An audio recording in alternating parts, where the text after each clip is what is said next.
Hi, എല്ലാവർക്കും പുതിയൊരു വീഡിയോയിലേക്ക് സ്വാഗതം. ദേവ്ജി കമ്പനിയിൽ തിരിച്ചെത്തിയതിന് ശേഷം മാനസയും കൃഷും സാഗർ, ദേവ്ജി, വിദ്യ, മഹിയൊക്കെ അടങ്ങുന്ന ടീമിൻ്റെ ഒരു മീറ്റിംഗ് നടക്കുന്നുണ്ട്. ആ സമയം ദേവ്ജി മാനസയോട് ആ ഡിസൈനെ പറ്റി എക്സ്പ്ലെയിൻ ചെയ്യാൻ പറയുന്നുണ്ട്. ഡൽഹി ചെന്ന് കഴിഞ്ഞാൽ അവരിതിൻ്റെ എല്ലാ കാര്യങ്ങളും ചോദിക്കും, അന്നേരം അതിനൊരു ട്രയൽ ആയിക്കോട്ടെ എന്ന് പറഞ്ഞ്. എന്നിട്ട് ദേവ്ജി പറയുന്നുണ്ട്, അല്ലെങ്കിൽ എക്സ്പ്ലെയിൻ ചെയ്യേണ്ട, ഞങ്ങൾ ചോദ്യങ്ങൾ ചോദിക്കാം, അതിന് മനസ്സ് ഉത്തരം പറഞ്ഞാൽ മതി. ആദ്യം കൃഷ്ണനോട് ചോദിക്കാൻ പറയും.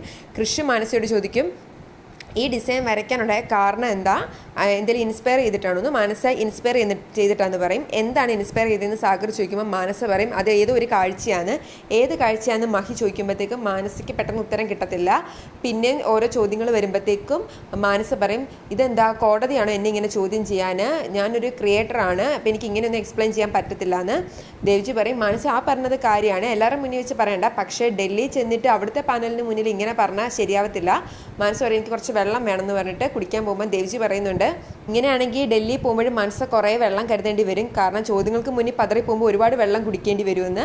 മാനസ അവിടെ നിന്ന് പോകുമ്പോഴത്തേക്കും കൃഷ് പുറകെ ചെല്ലും. മാനസ ആരും കോൾ ചെയ്യുന്നതാണ് കാണുന്നത്. കൃഷിന് മനസ്സിലാകത്തില്ല ആരെയാന്ന്. പിന്നീട് മാനസ അവിടെ നിന്ന് ഇറങ്ങിപ്പോകും.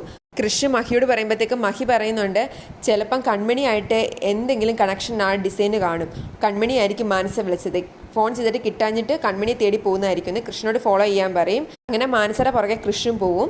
ഈ സമയം കൺമണി പനിച്ച് വിറച്ച് കിടക്കുക. അവളുടെ ഫോണിലേക്ക് കോൾ വരുന്നുണ്ട്, അവൾക്കത് എടുക്കാൻ പറ്റുന്നില്ല. ധനലക്ഷ്മി അങ്ങോട്ട് വന്നിട്ട് പറയും, കുറേ നേരമായാലും ഫോൺ കിടന്ന് ബെല്ലടിക്കുന്നു, ഒന്നെങ്കിൽ അത് എടുക്കുക, ഇനി എടുക്കാൻ മേലെങ്കിൽ അത് സൈലൻ്റ് ആക്കി വെക്കുന്നു. നോക്കുമ്പോൾ വരുൺ ആ കോൾ ചെയ്യുന്നത്. ധനലക്ഷ്മി പറയുന്നുണ്ട്, എന്ത് കണ്ടിട്ടാണോ ഇവനിങ്ങനെ ആർത്തി പോണ്ട് വിളിക്കുന്നതെന്ന് പറഞ്ഞ് കോൾ അറ്റൻഡ് ചെയ്യും. ഹലോ മോനെ, ഇത് കൺമണിയല്ല, ഞാനാ. കൺമണിക്ക് തീരെ വയ്യ, പനിയായിട്ട് കിടക്കുമെന്ന് പറയുമ്പോൾ വരുൺ ചോദിക്കും, ഹോസ്പിറ്റലിൽ പോകുന്നില്ലേന്ന്. ധനലക്ഷ്മി പറയും, അതിൻ്റെ ഒന്നും ആവശ്യമില്ല, ഇതങ്ങ് ഒരു ഉറക്കം ഉറങ്ങി എണീക്കുമ്പോൾ അങ്ങ് മാറിക്കോളൂ എന്നും പറഞ്ഞ് കോൾ അങ്ങ് കട്ട് ചെയ്യും. എന്നിട്ട് പറയും, ഞാൻ പുറത്ത് വരെ പോവുക, പിരിവെല്ലാം മുടങ്ങി കിടക്കുക, കഞ്ഞി എടുത്ത് വെച്ചിട്ടുണ്ട്, വേണമെങ്കിൽ എടുത്ത് കുടിക്കാമെന്നും പറഞ്ഞ് അവിടെ നിന്ന് ഇറങ്ങിപ്പോകും. ഈ സമയം മാനസ കാണുന്നുണ്ട് കൃഷിൻ്റെ വണ്ടി അവളെ ഫോളോ ചെയ്യുന്നത്. അവൾക്ക് എന്തൊക്കെയോ സംശയങ്ങൾ വരും. കൃഷിന് എന്നെ ഡൗട്ടാണോ എന്നൊക്കെ ഓർത്തിട്ട് കൺമണിയുടെ വീട്ടിലേക്ക് തിരിയുന്നതിന് മുന്നേ മാനസ കാറ് നിർത്തും. കുറച്ച് മാറി കൃഷി നിർത്തും. അന്നേരം മാനസയ്ക്ക് തോന്നും, ഇനി എന്താണെങ്കിലും കൺമണിയുടെ വീട്ടിൽ പോയാൽ ശരിയാകത്തില്ല, കൃഷി കണ്ടുപിടിക്കുമെന്നും പറഞ്ഞ് കൺമണിയുടെ വീട്ടിലേക്കുള്ള വഴി കയറാതെ മാനസ നേരെ തന്നെ പോകും. കൃഷിനും അപ്പം തന്നെ മനസ്സിലാവും മാനസയ്ക്ക് എന്തോ സംശയം ഉണ്ടായിട്ടുണ്ട്, ഞാൻ ഫോളോ ചെയ്യുന്നതായിട്ടെന്ന്. കൃഷി വിചാരിക്കും, എന്തായാലും ഇവിടം വരെ എത്തി, കൺമണി ഇന്ന് വന്നിട്ടുമില്ല, ഒന്ന് വിളിച്ച് നോക്കാമെന്നും പറഞ്ഞ് കൺമണിയെ കോൾ ചെയ്യും. കൃഷി സാറിന് ഫോണിൽ കാണിക്കുന്നുണ്ട്, പക്ഷെ അവൾക്ക് കോള് എടുക്കാൻ പറ്റുന്നില്ല. വീണ്ടും വിളിക്കുമ്പോഴത്തേക്കും അവൾ എടുക്കാൻ വരുമ്പോഴത്തേക്കും ഫോൺ താഴെ പോകുന്നുണ്ട്. ഒരുവിധം അവൾ താഴെ നിന്ന് ഫോൺ എടുത്ത് കോൾ അറ്റൻഡ് ചെയ്യുമ്പോഴത്തേക്കും വീണ്ടും ഫോൺ കയ്യിൽ നിന്ന് താഴോട്ട് വീഴും. കൃഷി ആലോചിക്കുന്നുണ്ട്, കൺമണി അറ്റൻഡ് ചെയ്തല്ലോ, പക്ഷെ അവൾക്ക് സംസാരിക്കാൻ പറ്റുന്നില്ല, എന്തോ കാര്യമുണ്ട്, എന്താണെങ്കിലും ഇവിടം വരെ വന്നില്ല, അവളുടെ വീട്ടിലൊന്ന് പോയി നോക്കാമെന്ന് വെച്ച് നേരെ കൺമണിയുടെ വീട്ടിലേക്ക് കാർ വിടും. കൺമണിയുടെ വീട്ടിൽ ചെന്ന് കോളിംഗ് ബെൽ അടിച്ച് കൺമണി എന്ന് കുറേ വിളിക്കും. പക്ഷെ ആരെയും കാണാഞ്ഞ് കൃഷി ഓർക്കും ഇവിടെ ആരും ഇല്ലെന്ന്. വെറുതെ ഡോറിലൊന്ന് തട്ടി നോക്കുമ്പോൾ ഡോറ് തുറന്നു വരും. കൺമണിയെ വിളിച്ചുകൊണ്ട് അകത്തേക്കെല്ലാം കയറി വന്ന് കൺമണിയുടെ റൂമിലെത്തുമ്പോഴത്തേക്കും അവളവിടെ തളർന്ന് കിടക്കുന്ന കാണും. എന്താ കൺമണി എന്ന് പറഞ്ഞ് അടുത്തേക്ക് വന്ന് തൊട്ട് നോക്കുമ്പോൾ നല്ല പനി ഉണ്ടെന്ന് അവന് മനസ്സിലാവും. കൺമണി വാ, നമുക്ക് ഹോസ്പിറ്റലിൽ പോകാമെന്ന് പറയുമ്പോൾ അവൾ തലയാട്ടും. വന്നാൽ വാ എഴുന്നേക്കെന്നും പറഞ്ഞ് ഒരുവിധം കൺമണിയെ കട്ടിലിൽ നിന്ന് എഴുന്നേൽപ്പിച്ച് നടത്താൻ തുടങ്ങുമ്പോഴത്തേക്കും അവൾ വേച്ചു പോവുക. കൃഷി പിന്നെ ഒന്നും നോക്കാതെ അവളെ കയ്യിൽ കോരിയെടുക്കും. എന്നിട്ട് വീടിന് വെളിയിലേക്ക് വരും. ഈ സമയം മാനസ ആൻറ്റിയമ്മയുടെ അടുത്ത് വന്നേക്കുവാണ്.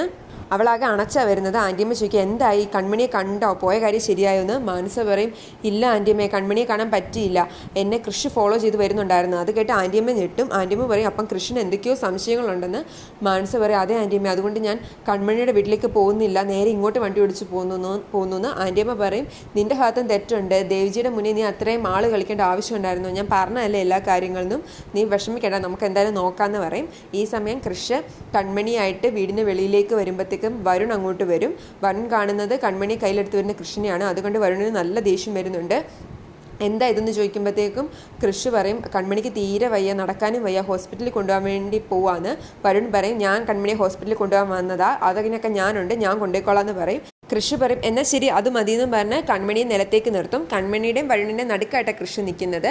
കൺമണിയെ നിലത്തേക്ക് നിർത്തുമ്പോഴത്തേക്കും താലി ഡ്രസ്സിനുള്ളിൽ നിന്ന് പുറത്തേക്ക് വരും. അത് കണ്ട് കൃഷി ഞെട്ടിപ്പോകും.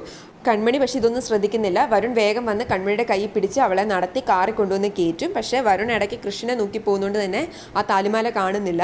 കൃഷ് ആണെങ്കിൽ കൺമണിയുടെ കഴുത്തിൽ ഇപ്പോഴും ആ താലി ഉണ്ടെന്ന് അറിഞ്ഞ് ഒന്നും മിണ്ടാനാവാതെ നിൽക്കുകയാണ്. കാറിലേക്ക് കയറാൻ തുടങ്ങുമ്പോഴാണ് കൺമണി ആ താലി കാണുന്നത്. പെട്ടെന്ന് വരുൺ കാണാതെ കൺമണി അത് ഡ്രസ്സിനുള്ളിലേക്ക് തന്നെ ഒളിപ്പിച്ചു വെക്കും. വരുൺ ദേഷ്യത്തോടെ കൃഷിനെ നോക്കി നിൽക്കുന്ന കാണിച്ചുകൊണ്ടാണ് ഇന്നത്തെ എപ്പിസോഡ് അവസാനിക്കുന്നത്.